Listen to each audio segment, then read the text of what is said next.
Assalamualaikum warahmatullahi wabarakatuh. Salam sejahtera buat kita semua. Shalom. Om Swastiastu, Namo Buddhaya, dan salam kebajikan. Perkenalkan, nama saya Cornelius Hendrio. Saya merupakan salah satu tenaga pendidik pada program studi D3 Akuntansi Kampus Kabupaten Sanggau, jurusan Akuntansi Politeknik Negeri Pontianak. Adapun latar pendidikan saya adalah S1 Manajemen pada Fakultas Ekonomi Universitas Teknologi Yogyakarta. Sedangkan untuk S2 saya Magister Manajemen pada kampus yang sama, Universitas Teknologi Yogyakarta. Adapun bidang ilmu yang masih saya kembangkan adalah manajemen keuangan, investasi, dan desentralisasi keuangan. Tujuan dari pemaparan video ini adalah dalam rangka pernyataan diri dosen dalam unjuk kerja tridharma perguruan tinggi atau disingkat PDD UKT PT pada sertifikasi dosen tahun 2025 gelombang 1. Pada kesempatan ini saya akan memaparkan mata kuliah yang saya ampuh, yaitu mata kuliah penganggaran yang dilaksanakan pada semester 4 dengan bobot 2 SKS dengan kode mata kuliah AKK 33533. Terdapat dua capaian lulusan yang dibebankan pada mata kuliah penganggaran, antara lain: yang pertama, mampu mengklasifikasikan, melaporkan, dan menguasai berbagai jenis biaya dalam dunia usaha. Yang kedua, mampu menyusun dan mengevaluasi anggaran. Adapun deskripsi singkat mata kuliah penganggaran dirancang untuk membekali mahasiswa dengan kompetensi dalam menyusun, menganalisis, dan mengevaluasi anggaran sebagai alat perencanaan dan pengendalian keuangan dalam dunia usaha. Di samping itu, kemampuan akhir yang diharapkan adalah mahasiswa akan terlatih untuk mengembangkan pemikiran kritis dan analitis dalam mengelola biaya, memahami faktor-faktor yang mempengaruhi anggaran, dan menerapkan metode penganggaran yang relevan dengan kebutuhan industri. Adapun persiapan yang saya lakukan pada saat akan menyampaikan materi pembelajaran adalah: pertama-tama, saya hadir tepat waktu. Sebelum perkuliahan dimulai, saya akan meminta ketua kelas atau salah satu mahasiswa untuk memimpin berdoa sesuai agama dan keyakinan masing-masing. Selanjutnya, saya akan mengkonfirmasi kehadiran mahasiswa dengan cara memanggil satu persatu mahasiswa sesuai urutan yang ada pada absensi. Dilanjutkan dengan menyapa mahasiswa. Tujuannya apa? Sehingga terbangun koneksi untuk menciptakan suasana yang nyaman di kelas. Sebelum masuk pada materi yang akan dibahas, terlebih dahulu saya akan mengulas kembali sedikit materi sebelumnya, dan selanjutnya menjelaskan tujuan pembelajaran yang ingin dicapai, menyampaikan materi perkuliahan dengan sesekali mengajukan pertanyaan kepada mahasiswa. Hal ini penting untuk mengetahui umpan balik dari mahasiswa.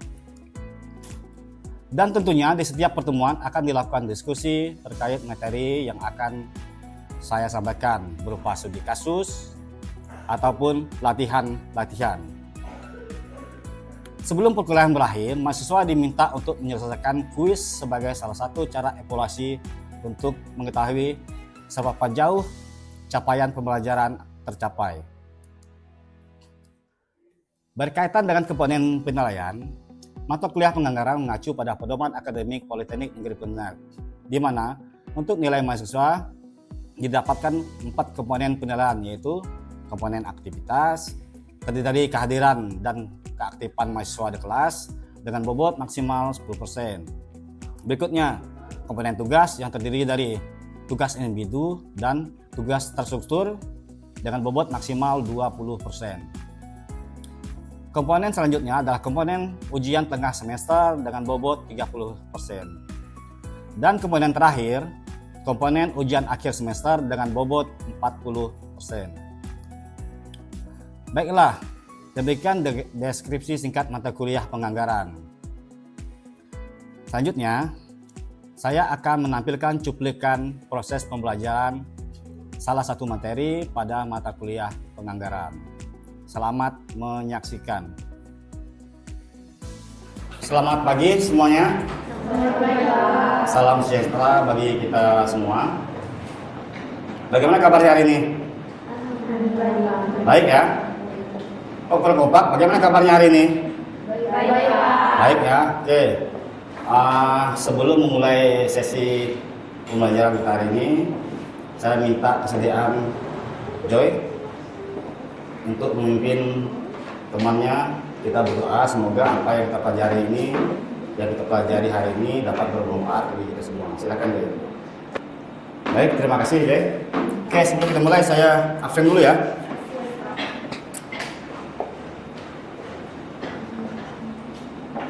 Joy ada? Oke. Reno? Belum datang ya? Sri? Sri mana Sri? Oke. Ada yang belum saya panggil? Sudah ya? Oke. Baik, terima kasih. Sebagaimana yang telah disampaikan sebelumnya di awal pertemuan kemarin sesuai RPS kita, hari ini kita membahas tentang apa? Anggaran piutang. Kok kurang semangat sih? Mas tentang apa? Anggaran piutang. Oke. Sebelum saya masuk materi, lebih dahulu kita perlu tahu tujuan pembelajaran kita hari ini yang berkaitan khusus dengan topik apa tadi? Anggaran piutang. Oke. Yang pertama apa? Apa yang pertama?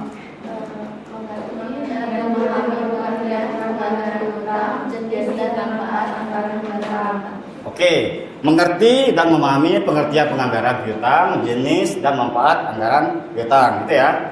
Yang kedua, mampu memahami faktor-faktor yang mempengaruhi piutang. Setelah kita mengerti dan memahami apa sih penganggaran piutang itu, jenis dan manfaat anggaran piutang tersebut, selanjutnya kita harus tahu apa saja sih faktor-faktor yang dapat mempengaruhi anggaran piutang. Yang terakhir, mampu memahami perputaran piutang dan pengendalian piutang. Oke. Pengertian dari anggaran piutang. Piutang atau receivable adalah hak menagih sejumlah harta dari kreditur. Kreditur apa? Yang memberi pinjaman atau memberi utang, gitu ya. Kepada siapa? Kepada debitur atau yang menerima pinjaman, yang bersedia melunasinya pada waktu mendatang. Jika piutang itu ada piutang itu ada karena terdapat dua pihak, yaitu yang apa? Pertama apa? Kreditor dan debitur. Jadi piutang itu bisa terjadi karena ada pihak kreditor dan debitur, gitu ya. Dan ada kesediaan debitur untuk melunasi kewajibannya kepada kreditor. Ada jarak waktu mulai timbul piutang sampai saat pelunasannya, dan ada hak menagih yang dimiliki oleh kreditor. Faktor yang mempengaruhi anggaran piutang udah tahu ya. Yang pertama tadi apa? Saya ulangi apa? Volume penjualan kredit. Berikutnya standar kredit.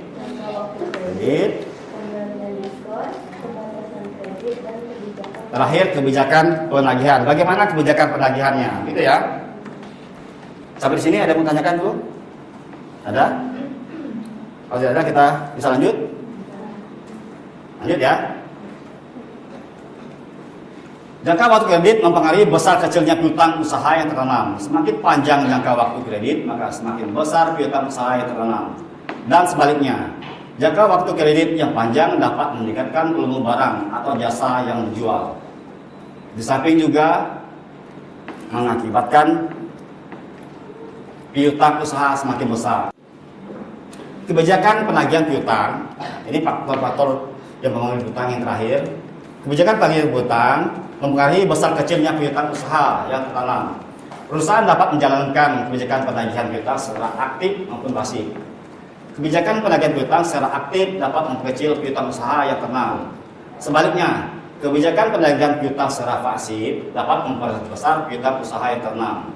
Kebijakan penagihan hutang secara aktif memerlukan biaya atau beban yang besar dibandingkan kebijakan penagihan secara pasif. Ya, jadi pertanyaannya, sini siapa? Satu orang yang bisa memberi contoh kebijakan penagihan hutang secara aktif. Mana? Koperasi. Caranya bagaimana? Yang aktif itu bagaimana? Penagihan yang aktif itu bagaimana? Langsung datang ke rumahnya ya, salah satunya datang ke rumah. Udah tahu jadwalnya, oh tanggal sekian, misalnya koperasi, contoh-contoh CO yang ada di tempat kita ya. Biasanya kan ada petugas lapangan nih, langsung datang ke rumah. Jadi tidak perlu ditelepon, tidak perlu di SMS lagi, langsung datang ke rumah. Oke, kita masuk ke pengendalian piutang. Perputaran piutang harus dikendalikan dengan menyusun tabel pungut piutang, di mana dalam tabel tersebut dapat diketahui jumlah piutang yang segera dapat ditagih dan yang lambat ditagih, dan dapat diketahui penghutang atau kreditur yang baik dan yang buruk. Oke, ada yang bertanyakan? Apa cukup jelas? Atau ada yang bertanyakan dulu sebelum kita masuk ke penyusunan anggaran piutang? Contoh kasus.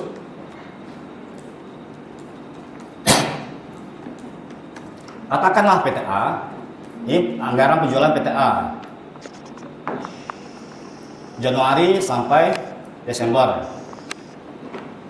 Jumlah unitnya sebagai contoh di Januari 1000 unit, harga per unit 5.000. Jadi jumlah berapa jumlahnya?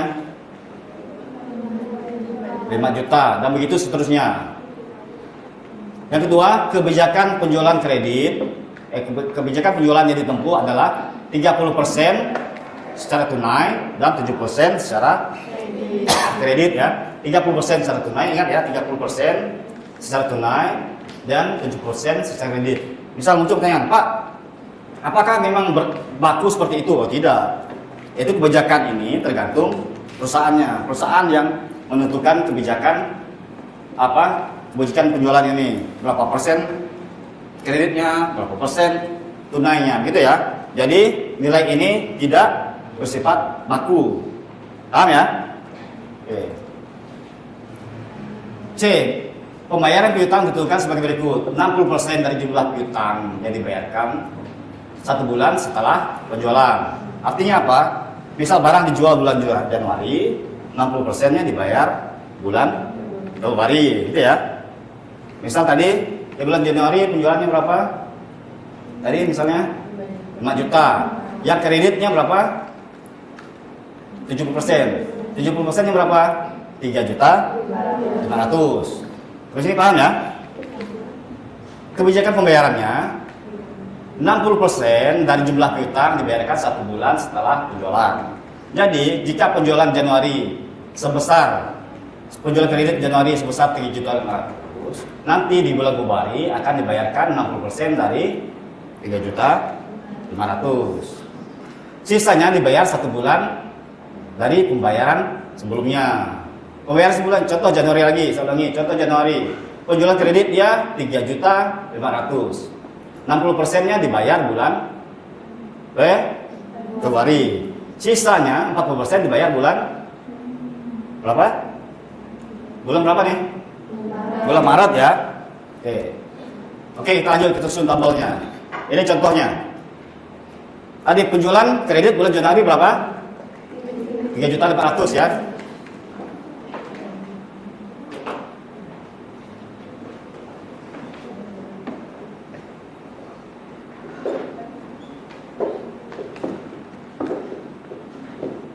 Oke. 3 juta 500 penjualan bulan Januari. 60% kita lihat itu kebijakan pembayarannya 60% dari 3 juta 500. Jadi berapa? Coba dihitung.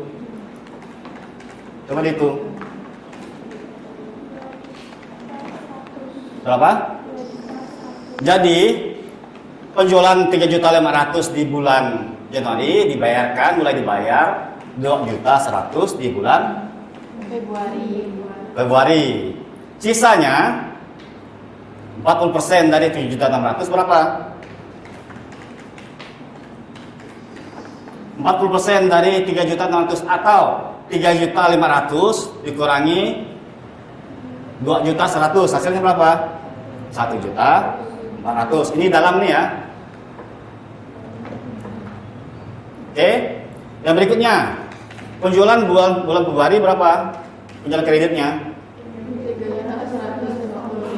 3.150 penjualan bulan Februari. Dibayarkan 60% sebesar pada bulan Maret sebesar 1.890 dan sisanya 1.260 dibayarkan di bulan April. Oke, saya minta Aprianti, silakan coba bantu saya ke depan.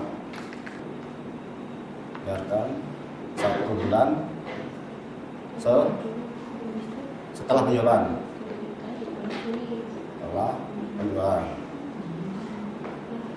Sisanya dibayar 1 bulan dari pembayaran sebelumnya.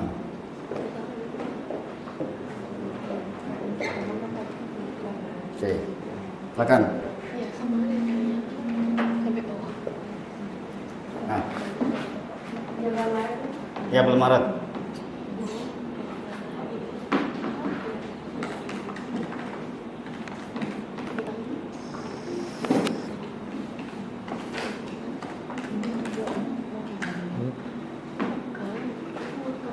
Nggak apa-apa. Di bulan dia penjualan bulan Maret, berarti dia harus mulai ditagih bulan berapa? Berarti bulan April ya. Jadi isinya dimulai bulan ya.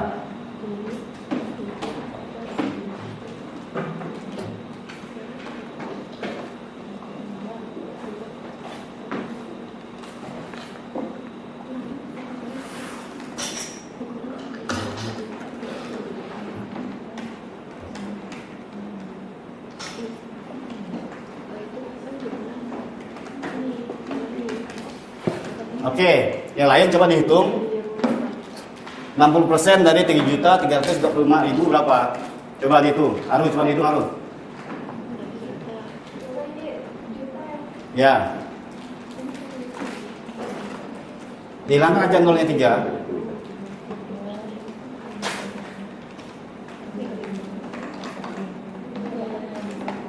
Tarifnya sini lagi. Jadi 40% dari 3.325.000 masuk ke bulan Mei. Oke.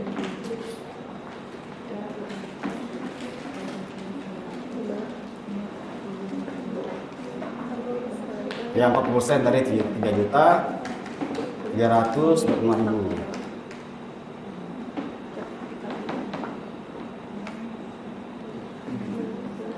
Oke, terima kasih.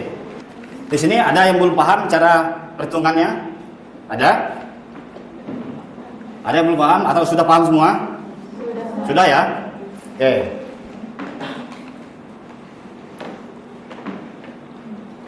Itu benar ya? Benar ya? Oke. Untuk selanjutnya kita masuk ke studi kasus untuk diskusi. Oke, tugasnya silahkan bentuk 3 kelompok apa 4 kelompok? 3 aja ya, 1, 2, 3, biar gampang aja ya. Oke. Tugasnya silahkan kalian disusunkan, selesaikan studi kasus ini. Waktu saya berikan 15 menit ya, cukup ya.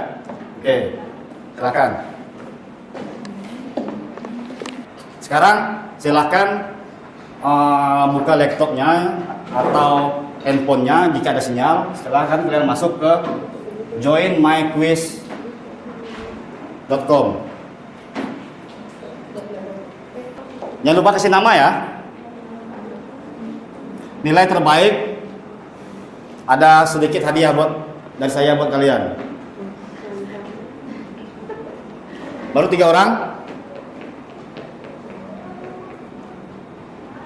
Masa ya 3 orang? Yang lain apa? Lagi nggak ada paket, Pak.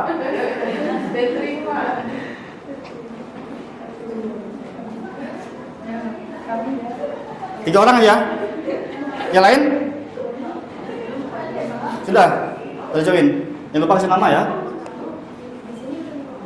Ya.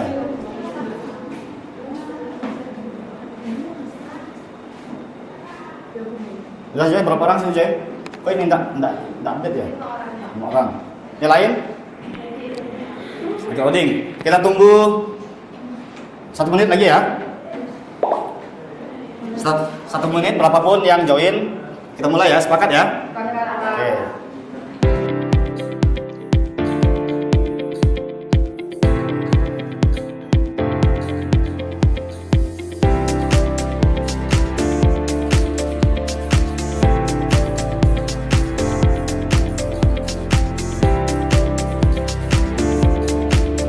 Oke, sementara Fadila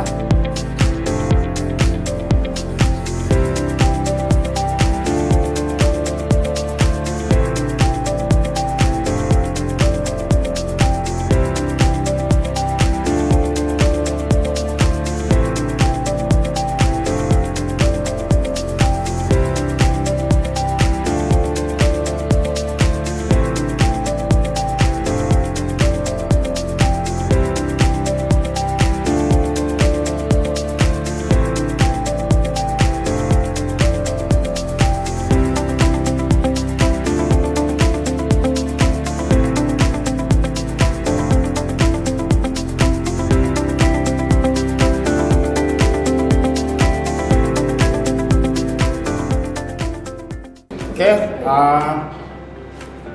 terima kasih teman-teman mahasiswa yang telah sudi join bergabung di game yang saya buat ini.